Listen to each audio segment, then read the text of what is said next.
నమస్కారం. ఆర్వీఆర్ టీవీకి స్వాగతం.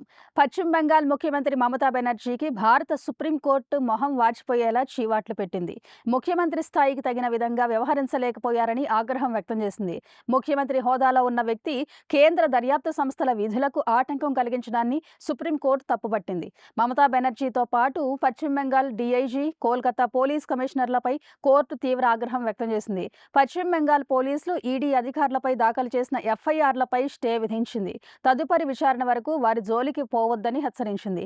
మమతా బెనర్జీ, ఇతర అధికారులకు కోర్టు నోటీసులు జారీ చేసింది. సుప్రీంకోర్టు తీవ్ర వ్యాఖ్యల నేపథ్యాన్ని లోతుగా పరిశీలిద్దాం. ఈ ఏడాది జనవరి 8న కోల్కతాలోని టీఎంసీ రాజకీయ కన్సల్టెన్సీ సంస్థ ఐపాడ్ కార్యాలయంపై ఈడీ దాడులు చేసింది. ఐపాక్ సహ వ్యవస్థాపకుడు ప్రతీక్ జైన్ ఇంట్లోనూ బొగ్గు కుంభకోణం, మనీ లాటరీ స్కామ్లకు సంబంధించి సోదాలు చేసింది. ఈ సందర్భంగా ముఖ్యమంత్రి మమతా బెనర్జీ పోలీసుల ఉన్నతాధికారులను వెంటబెట్టుకుని వచ్చి ఈడీ అధికారులపై దౌర్జన్యానికి పాల్పడ్డారు. ఈడీ అధికారుల నుంచి కీలక డాక్యుమెంట్లు, డిజిటల్ డివైస్లను ఎత్తుకుపోయారు. రాష్ట్ర DGP Rajiv Kumar, Kolkata police commissioner ED అధికారులను అడ్డుకున్నారు.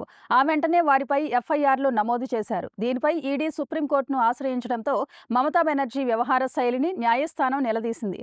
రాష్ట్ర లా ఎన్ఫోర్స్మెంట్ ఏజెన్సీలు కేంద్ర దర్యాప్తు సంస్థలను అడ్డుకోవడం లాల్నెస్కు దారితీస్తుందని స్పష్టం చేసింది. సీసీటీవీ ఫుటేజ్లు, స్టోరేజ్ డివైస్లను భద్రపరచాలని పోలీసులను ఆదేశించింది. మే 3వ తేదీకి విచారణను వాయిదా వేసింది. పశ్చిమ బెంగాల్లో అసెంబ్లీ మొదటి విడత ఎన్నికలు ఏప్రిల్ 23న జరగనున్నాయి. ఈ నేపథ్యంలో సుప్రీంకోర్టు వ్యాఖ్యలు ఎన్నికల సరళిపై ప్రభావం చూపిస్తాయని పరిశీలకులు భావిస్తున్నారు. ఇలాంటి కరెంట్ అప్డేట్స్ కోసం చూస్తూనే ఉండండి మన ఆర్వీఆర్ టీవీ. లైక్ చేయండి, షేర్ చేయండి, సబ్స్క్రైబ్ చేయండి.